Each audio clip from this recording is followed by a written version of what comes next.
Annyeonghaseyo Yorobun, apa kabar hari ini? Semoga kalian semua sehat selalu ya. Di video kali ini, kita kembali pada kisah Hugh Mary dan Kim Woo-joo. Saat Sejong memasuki studio tempat Mary dan Woo-joo melakukan foto wedding, dia melihat keduanya sedang berciuman. Sejong lalu keluar dan kembali ke teman-temannya. Mary dan Woo-joo yang canggung berhati-hati untuk pulang karena takut ketahuan kenalan mereka lagi.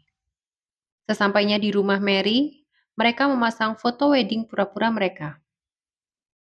Mereka meminjam bor ke rumah Sang Hyun karena peralatan Mary tidak lengkap. Setelah itu, Woo-joo dan Mary kembali ke rumahnya dengan saling merangkul agar Sang Hyun tidak curiga. Keesokan harinya di kantor Myeon Sundang, Mary ada di situ untuk meeting tentang kemasan produk mereka. Saat sedang berkumpul, Sejong bercerita pada teman-temannya jika kemarin dia melihat ketua tim mereka yaitu Kim Woo-joo di studio foto. Parahnya lagi, dia berkata bahwa perempuan yang dicium lelaki itu sangat mirip dengan Hugh Mary. Sejong yang sangat penasaran akhirnya menelpon studio foto itu untuk menanyakan apakah kemarin ada orang yang berfoto dengan nama Kim Woo-joo. Untungnya, saat melakukan booking studio foto itu, Kim Woo-joo melakukannya dengan nama palsu untuk berjaga-jaga. Mary lalu berbicara dengan Woo-joo untuk menjelaskan semuanya. Namun mereka malah canggung karena akhirnya membahas keadaan saat di studio foto. Setelah itu, Woo-joo menyerahkan sepatu dan bajunya untuk ditaruh di rumah Mary. Dia juga menyarankan Mary agar melakukan semuanya dengan baik agar mereka tidak pernah ketahuan. Sementara di tempat yang lain, Jang Han-gu yang merupakan paman Woo-joo melaporkan pada nenek Woo-joo jika Pak Ko yang meninggal karena kecelakaan kemarin telah menggelapkan uang perusahaan. Nenek Woo-joo yang mengenal Pak Ko tidak mempercayai hal tersebut. Kemudian saat sedang makan malam keluarga, Eung-soo diperintahkan oleh neneknya untuk menggantikan posisi Pak Ko di kantor. Saat itulah Tante Woo-joo yaitu Kim Mi-yeon berbicara panjang lebar dan membuat Woo-joo mengingat tentang insiden yang merenggut nyawa orang tuanya. Woo-joo bersedih lalu pamit untuk meninggalkan meja makan. Nenek Woo-joo lalu memarahi Mi-yeon karena selalu mengoceh panjang lebar. Di kamar, Woo-joo menatap sedih fotonya saat masih bersama dengan kedua orang tuanya. Dia juga mengambil boneka pemberian dari gadis kecil yang menghiburnya saat dia dan orang tuanya mengalami kecelakaan. Dia kemudian mengingat saat gadis itu menangis pada ayahnya karena mengkhawatirkan keadaan Woo-joo. Jin Kyung yang memang menyukai Woo-joo dari dulu, menelpon Woo-joo untuk mengajaknya makan malam. Dia sudah mencari tempat yang menurutnya bagus untuk makan malam bersama Woo-joo. Setelah Woo-joo mengiyakan ajakannya, Jin Kyung lalu pergi untuk memeriksa pasien terlebih dahulu. Sementara itu di rumah Mary, dia sedang sibuk menata rumahnya dengan perabotan baru dan perlengkapan makan couple. Tak lama kemudian, Woo-joo datang. Lalu, mereka juga menggunakan baju dan juga sandal pasangan. Woo-joo menatap foto pernikahan pura-pura mereka yang terpajang di dinding sambil tersenyum. Mary kemudian memberitahu info-info penting yang menurutnya Woo-joo perlu tahu untuk mempersiapkan pertemuan mereka dengan dirut dari beauty wedding, termasuk tentang makanan kesukaan dan juga tempat bulan madu mereka. Saat itulah, Woo-joo kaget saat mengetahui bahwa Mary jugalah yang membayar tiket pesawat untuk dipakai Mary dan mantan suaminya saat bulan madu. Woo-joo kemudian menanyakan pada Mary, bagaimana Mary dan Woo-joo mantan suaminya itu bertemu. Mary lalu teringat saat dia tenggelam dan ditolong oleh mantan suaminya itu. Saat itu, Mary mengatakan bahwa dia menyesali keputusannya untuk memberikan seluruh hatinya pada Woo-joo yang bahkan mengkhianatinya. Saat mereka sedang mengobrol, Ibu Mary menelpon tapi Mary tidak mengangkatnya. Ternyata Ibu Mary sedang membuatkan banyak bancan yaitu lauk pendamping untuk diberikan pada mertua Mary saat ibunya ke Seoul. Di tempat yang lain, Kim Woo-joo mantan Mary yang sedang berada di hotel marah-marah karena melihat sahamnya turun terus. Saat itulah Ibu Mary menelponnya tapi Woo-joo juga tidak mengangkatnya.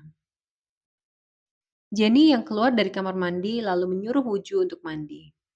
Namun, dia tiba-tiba mencurigai Jenny karena di HP Jenny terdapat pesan dari pria lain. Sementara itu, Lee Song-woo terkena kasus penganiayaan. Baek Sang-hyun lalu menemui korbannya di kantor polisi untuk mengajak damai.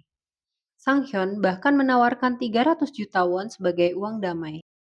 Di kamar VIP rumah sakit, Lee Song-woo malah berpura-pura sakit dan mengatakan bahwa dialah korban penganiayaan itu. Seperti biasa, dia memperlakukan Sang-hyun dengan semena-mena. Saat itulah tiba-tiba Jin Kyung muncul dan mengetahui kejadian tersebut.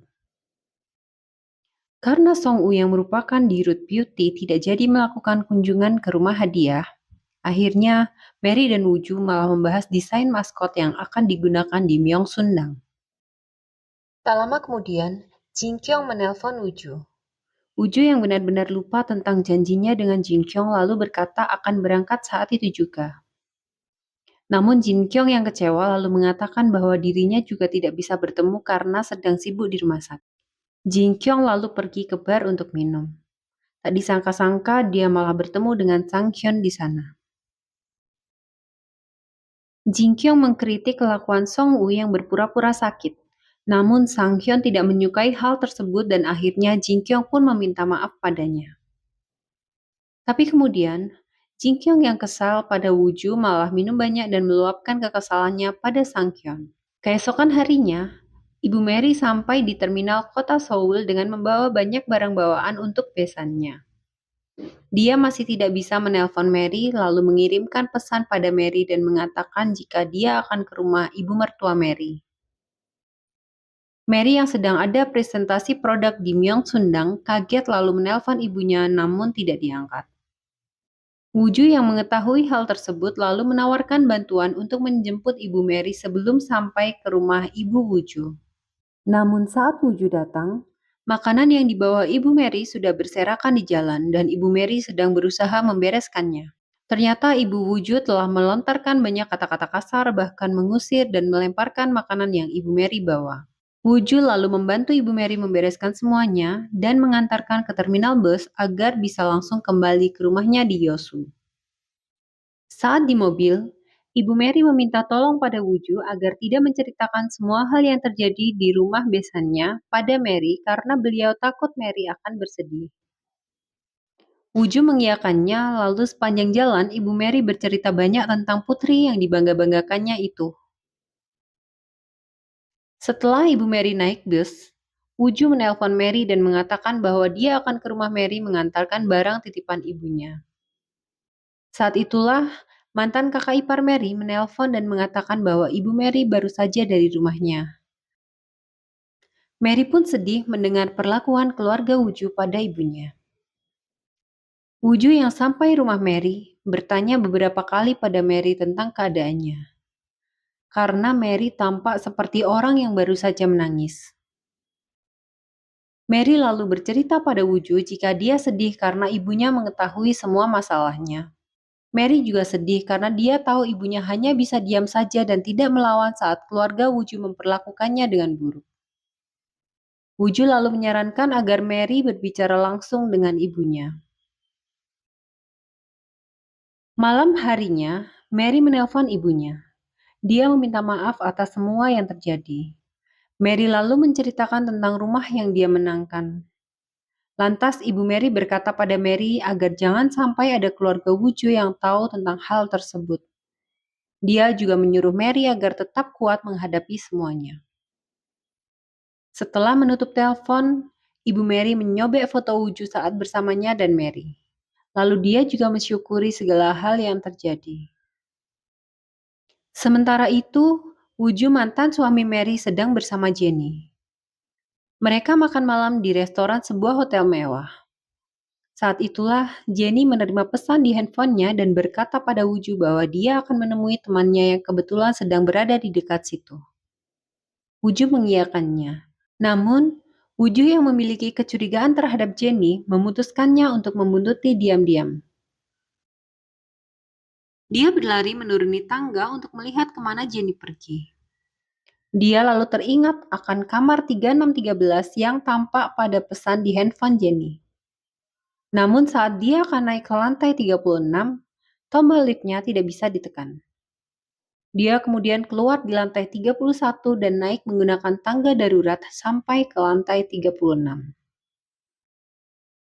Sesampainya di sana, dia melihat Jenny sedang berpelukan dengan pria di depan kamar 3613 dan bahkan Jenny memanggil pria itu dengan sebutan sayang. Wujud syok dan hanya bisa terdiam mengetahui hal tersebut. Mary membuka bungkusan dari ibunya yang berisi banyak makanan. Tak lama kemudian ibunya menelpon mengatakan dompetnya hilang. Mary lalu berkata akan menanyakan pada Wuju barangkali dompet ibunya terjatuh di mobil Wuju. Wuju lalu dengan sigap langsung mencarikan di mobilnya.